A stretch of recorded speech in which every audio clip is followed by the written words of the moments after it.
கிருஷ்ணனோட கதை ஃபுல்லாக கதைகள். ஸ்ரீமத் பாகவதத்தில் ராசலீலை அப்படின்னு ஒரு பாட்டு இருக்கு. ராசலீலை என்ன அப்படின்னா கிருஷ்ணர் ராதா, ராதாங்கிறது ஜீவாத்மா. நம்ம அப்படிதான் பார்க்கணும். ஏன்னா அப்படிதான் மகான்கள் சொல்லிருக்காங்க. ராதா நம்ம எல்லாமே ராதா, ஆண் பெண்ணெலாம் கிடையாது. நம்ம எல்லாரும் ராதா, கிருஷ்ணன் மட்டும்தான் அங்கே ஆம்பளை. ராசலீலை என்ன சொல்றா அப்படின்னா கிருஷ்ணன் மட்டும்தான் ஆம்பளை, மற்ற எல்லாரும் பொம்பளை தான். அப்போ ஒரு ஜீவாத்மா வந்து பரமாத்மாவோட ஐக்கியமாகும், அதுதான் முக்திங்கிறது. ஐக்கியமாட்டா திருப்பி நமக்கு பிறவி கிடையாது இல்லையா? ஸோ அதுக்காக என்ன பண்றோம் அப்படின்னா இந்த 24 பாட்டு ஜெயதேவர் அப்படின்னு ஒரிசால இருந்தார். அவர் 24 அஷ்டபதியில ராசலீலையை அப்படியே பகவான் எழுதியிருக்கார். சரி, அவர் இதுக்கு என்ன ஸ்பெஷல்? எல்லாரும் தான் பாட்டு எழுதியிருக்கா, இவரு எழுதியிருக்காரு அப்படின்னா இந்த பகவான் அங்கீகாரம் பண்ணியிருக்கான். அத்தாரிட்டி வேணும் இல்லையா? அஷ்டபதி என்னன்னா ஒவ்வொரு அஷ்டபதியும் பகவான் அங்கீகாரம் பண்ணியிருக்கான். அங்கீகாரம் பண்ணிட்டா நமக்கு எப்போ தெரியுதுன்னா, இப்போ வந்து 12 அஷ்டபதி பாடுறோம். இப்போ ஈவினிங் வந்து 5லேருந்து ஆரம்பிச்சு 8 மணி வரைக்கும் பாடி 24 அஷ்டபதி பூர்த்தி பண்ணணும். 19வது அஷ்டபதியில தான் தெரியறது பகவான் வந்து ஒவ்வொரு அஷ்டபதியும் கவனிக்கிறான், அங்கீகாரம் பண்றான் அப்படின்னு. 19வது அஷ்டபதி அவர் எழுதுறப்போ ஒரு லைன் அவர் எழுதுறார், ஜெயதேவர் எழுதுறப்போ அவருக்கே அந்த லைன் வந்து மனசு சரியா படலை. என்ன லைன் அப்படின்னா கிருஷ்ணரோட தலையில ராதையோட கால் வைக்கணும் அப்படின்னு ஒரு லைன் வருது. இது இயற்கைக்கு புறம்பாக தான் இருக்கு. கிருஷ்ணர் பாதம் நம்ம மேல படணும், நம்ம பாதம் எப்படி கிருஷ்ணர் மேல படணும் அப்படி என்ன பண்ற அந்த லைன் அடிச்சுட்டு ஒய்ஃப் பேர் பத்மாவதின்னு பேர். பத்மாவதி இந்த லைன் ஒன்றும் சரியா வரல, நான் வெளியில போயிட்டு வரேன் அப்படின்னு போயிடுறேன். அப்போ சாட்சாத் பகவான் கிருஷ்ணரே வர வார்த்தைக்கு வந்து ஜெயதேவ ரூபத்தில் வர, ஜெயதேவ ரூபத்தில் வந்துட்டு அந்த சுவாமி இடத்துல போயிட்டு ஜெயதேவர் எழுதி வச்ச பாதியா அந்த லைன் கரெக்டாக அப்போதான் இருக்கிறவங்களுக்கு இந்த சரணத்தை முடிச்சுட்டு போயிட்டு என்ன சரணம்னு சாயந்தரம் சொல்றாங்க. அப்போ திருப்பி ஒரிஜினல் ஜெயதேவர் வர வந்து திருப்பியும் அந்த ஓலை எடுக்கிற அந்த சரணம் ஃபுல்லாக எழுதிருக்கு. பத்மாவதி யார் வந்தா அப்படிங்கிறது நீங்க தானே வந்து நீங்க வந்து சுவாமி இடத்துக்கு போனேன், சரணத்தை முடிச்சு வெளில போயிட்டு அப்படின்னா இல்லை நான் வரல அப்படின்னா நீ போய் சொல்ற, யார் வந்தாலும் கேட்கிறப்ப பகவான் காட்சி கொடுக்குறான். ஜெயதேவா அந்த லைன் அப்படிதான் இருக்கணும். ஜீவாத்மாவோட தலையில ஜீவாத்மாவை வந்து ஜீவாத்மாவோட கால் பரமாத்மா மேல இருக்கணும், அப்படிதான் அந்த லைன் கரெக்டு அப்படின்னு அவன் சொல்றதுனால தான் நமக்கு என்ன தெரியுதுன்னா இத்தனை அஷ்டபதியை பார்த்து வரான். 19வது அஷ்டபதியில் அவர் சின்ன தப்பு பண்ணிட்டேன்னு பார்க்குறப்ப பகவான் எப்போ வந்து அந்த லைன் கரெக்டுன்னு சொல்றானோ அப்போ பகவான் அஷ்டபதி அங்கீகாரம் பண்ணியிருக்கான் அப்படின்னு. இது ஒரு விசேஷம் அஷ்டபதி. 2வது அஷ்டபதினா மகான்கள் என்ன சொல்றா அப்படின்னா காயத்ரியில 24 அக்ஷரம், அதே மாதிரி அஷ்டபதி 24 அஷ்டபதி. எதுவுமே வேண்டாம், ஆற்றுல வந்து 24 அஷ்டபதியை டெய்லி பாடினா அப்படி ஒரு உச்சிதம். அது எந்த ஒரு இதுவும் கிடையாது. நீங்க சமைச்சுட்டே பாடலாம், வேலை செஞ்சுட்டே பாடலாம், கேட்கலாம். பகவான் சொல்ற மாதிரி ஸ்ரவணம் கேட்கணும் அப்படின்னா பகவான் சிரேஷ்ட பக்தி எதுனா ஸ்ரவணம் பண்ணும். அப்போ அவனுக்கு பாட தெரியாத பரவாயில்ல, 4 பேர் பாடுறப்ப உட்காந்து கேள்வி நமக்கு என்ன ஆகிடப்படும். ஒரு 10 நிமிஷம் உட்காந்து ஏதோ பாடுறா, நமக்கு புரியலையோ உட்காந்தா போடுறேன். ஏன்னா அது ரொம்ப சிரேஷ்ட பக்தி. நம்ம உடம்ப வருத்தி மொத்தம் உட்காரணும் இல்லையா, அது சிரேஷ்ட பக்தி. ஸோ அஷ்டபதிக்கு இப்படி ஒரு மகத்துவம் இருக்கு. அந்த 12 அஷ்டபதி பாடுறோம், இன்னொரு 12 இப்போ சாயந்தரம் பாட போறோம். அஷ்டபதி முடிச்சதுக்கு அப்புறம் தரங்கம்னு பாடினோம். இப்போ நாராயண தீர்த்தர் ஜெய ஜெய சுவாமி ஜெய ஜெய அப்படின்னு பாடினோம். அந்த தரங்கத்துக்கு ஒரு விசேஷம் இருக்கு. ஏன் இப்படி சொல்லிட்டு வரேன் அப்படின்னா இப்ப நம்ம பாடுற கீர்த்தனம் அத்தனையுமே ஒண்ணு பகவான் அங்கீகாரம் பண்ணுது. ஒரு எல்லா பாட்டுமே இப்ப நம்ம பாடுற பாட்டு அத்தனை பாட்டுமே ஒண்ணு பகவான் அங்கீகாரம் பண்ணுது, இல்லைன்னா பகவானை பார்த்தவா பாடின பாட்டு. 2 விஷயம் தான். ஸோ அதுல இருந்து என்ன தெரியுதுன்னா அப்பேற்பட்ட மகான்கள் பாடின பாட்டு தான் பாடுறேன் இல்லையா. ஃபார் எக்ஸாம்பிள் நாராயண தீர்த்தம் யாருக்கா தெரியுமா? ஞாபகத்தில் யாருக்கு தெரியுமா? நாராயண தீர்த்தர் வந்து 120 பாட்டு எழுதியிருக்காரு. என்ன விசேஷம் அப்படின்னா எல்லாருமே வரகூர் ஒரு க்ஷேத்திரம், தஞ்சாவூர் பக்கத்தில் திருக்காட்டுப்பள்ளி பக்கத்தில் வரகூர் ஒரு க்ஷேத்திரம் இருக்கு. அங்கே போகிறேன், அங்கே போயிட்டு பகவான் கூட்டு போகிறோம். பகவான் வந்து ஒரு வராக ரூபத்தில் கூட்டிட்டு போகிறோம். அதில் வந்து அந்த ஊருக்கு வரகூர்னு பேர். வராக ரூபத்தில் கூட்டு போய் அங்கே விட்டுடுறான். அவர் வந்து ஆந்திராக்காரர் நாராயண தீர்த்தர். அங்கே கோவிலில் போய் உட்கார, அப்புறம் வெளியே போகல, அங்கேயே சமாதி ஆகிட்டார். 120 பாட்டு இருக்காரு. அதுவும் பார்த்தீங்கன்னா பாகவதத்தில் வர கிருஷ்ணாவதாரம், இந்த என்டையர் கிருஷ்ணாவதாரத்தை வந்து அவர் பாட்டை எழுதியிருக்காரு. ஒவ்வொரு பாட்டுக்கும் பகவான் உள்ள டான்ஸ் ஆகும், திரைக்கு பின்னாடி அந்த சலந்த சத்தம் கேட்கறது. அது மட்டும் இல்லாமல் ஆஞ்சநேயர் தாளம் போடுறோம். இன்னைக்கு கோயிலுக்கு போனால் கூட இந்த குட்டி ஆஞ்சநேயர் கையில ஜாகா நீ உன்னிப்பா கவனிச்சா அந்த கோயில காம்பா ஒவ்வொரு தரங்கம் பாட பாட பெருமாள் டான்ஸ் ஆட ஆஞ்சநேயர் காலம் போடுது. இது ஊருக்கார ஒத்துக்கல.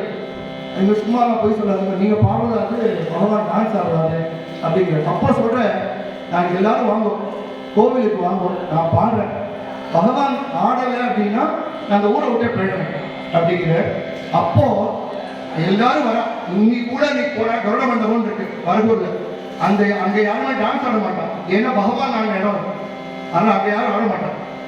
எல்லாரும் வந்திருக்கா, இவர் பாடுற திரை கீழே விழுந்து பகவான் ஆடுற அத்தனை பேர் காட்சி பார்க்கலாம். ஸோ அப்பேற்பட்ட ஒரு தரங்கம் 120 தரங்கத்துக்கு பகவான் அங்கீகாரம் பண்ணிருக்கலாம். இது ஒரு விஷயம். ஸோ இதுக்கு இப்போ ஈவினிங் தரங்கமும் பாடுவோம். எதுக்காக சொல்றேன் அப்படின்னா, இந்த சவணம் பண்றது ரொம்ப விசேஷம். இப்போ இன்னைக்கு நாளைக்கும் பாட போறோம், அதுக்கப்புறம் பகவான் எப்ப நமக்கு அனுகிரகம் பண்ண போறோம் தெரியாது. அனுமதி ஜெயந்தியா இருக்கு, ஒரு விசேஷமா இருக்கு. அதனால முக்கிய விஷயம் நான் சொல்ல வருது என்னன்னா,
கிருஷ்ணரும் ராதையை பார்க்க ரெடியா இருக்கான், ராதையை கிருஷ்ணரை பார்க்க ரெடியா இருக்கு. இந்த சிச்சுவேஷன் இப்ப 21 வருஷம் 21 வருஷத்துக்குன்னா ஆக்சுவலா பார்த்தா கல்யாணம் சொல்லுங்க.